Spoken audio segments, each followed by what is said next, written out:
রাহমাতুল্লাহ, সকলকে শুভেচ্ছা অভিনন্দন জানিয়ে শুরু করছি আজকের ভিডিও। আজকে আমাদের বিষয়টি হলো অনুশীলনী 13.2 এর 10 নম্বর অঙ্ক।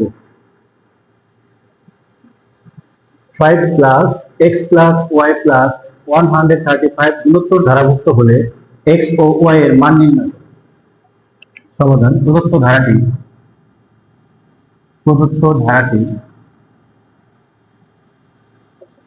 এখানে 5 plus x plus y plus 135 বলেছে কি গুণোত্তর ধারাভুক্ত হলে, ধারাভুক্ত ডট ডট দিয়ে দিলাম। এখন এখানে প্রথম পদকে প্রকাশ করা হয় এ দ্বারা। এ হচ্ছে 5।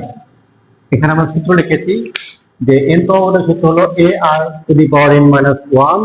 এখানে a সমান প্রথম পদ, আর হচ্ছে সাধারণ অনুপাত। তাহলে এখানে আমরা লিখলাম প্রথম পদ। এখন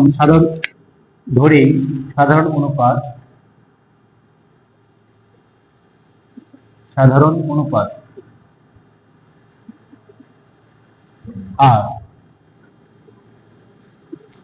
এই যে 135 যে পদটি রয়েছে সেটি হচ্ছে চতুর্থ পদ। তাহলে আমরা এখানে n তম পদের সূত্র লিখবো। আমরা জানি n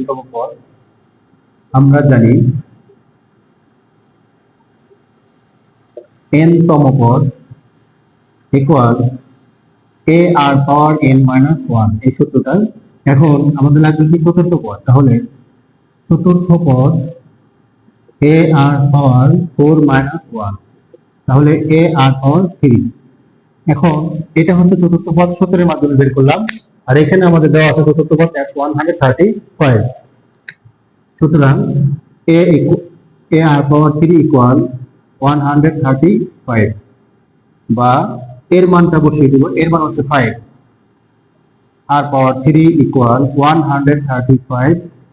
এরপরে এই পাশে 5 গুণ রয়েছে, আমরা ডান পাশে ভাগ করে নেব। 135 ডিভাইডেড বাই 5, বা r পাওয়ার 3 ইকুয়াল, এখানে আমরা 5 যদি ভাগ করা হয় তাহলে 27 পাবো, বা r পাওয়ার 3 ইকুয়াল, এখানে হচ্ছে 27।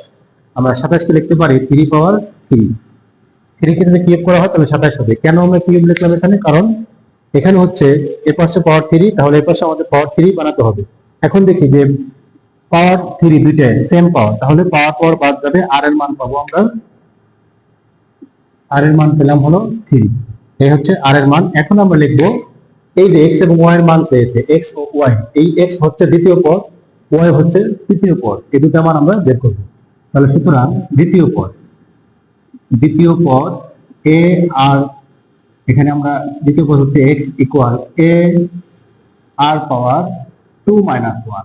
এন তম পদের সূত্র যদি n মাইনাস 1, দ্বিতীয় পদ হবে 2 মাইনাস 1। তাহলে এখানে এ আর পাওয়ার হচ্ছে 1 লেখার প্রয়োজন নেই। তাহলে এখানে এর মান 5, আর এর মান 3, 3 পাঁচা 15। এক্স এর মান পেয়ে গেলাম। এরপর হচ্ছে তৃতীয় পদ y ইকুয়াল এ আর পাওয়ার 3 মাইনাস 1, তাহলে হচ্ছে এ আর পাওয়ার 2। এর মান হচ্ছে আমাদের 5, আর এর মান হচ্ছে 3, তার স্কয়ার। 5 ইন্টু 3 লিখে 9, 5 9 45। এই হচ্ছে আমাদের অ্যান্সার। একটা x ইকুয়াল 15, y ইকুয়াল 45। এটা হচ্ছে আমাদের অ্যান্সার। খুবই সহজ এবং খুবই সিম্পল একটা সমাধান। এই সিম্পল সমাধানগুলো আমরা যদি বেশি বেশি প্র্যাকটিস করতে পারি তাহলে অবশ্যই আমরা পরীক্ষা হলে আনসার করতে পারবো।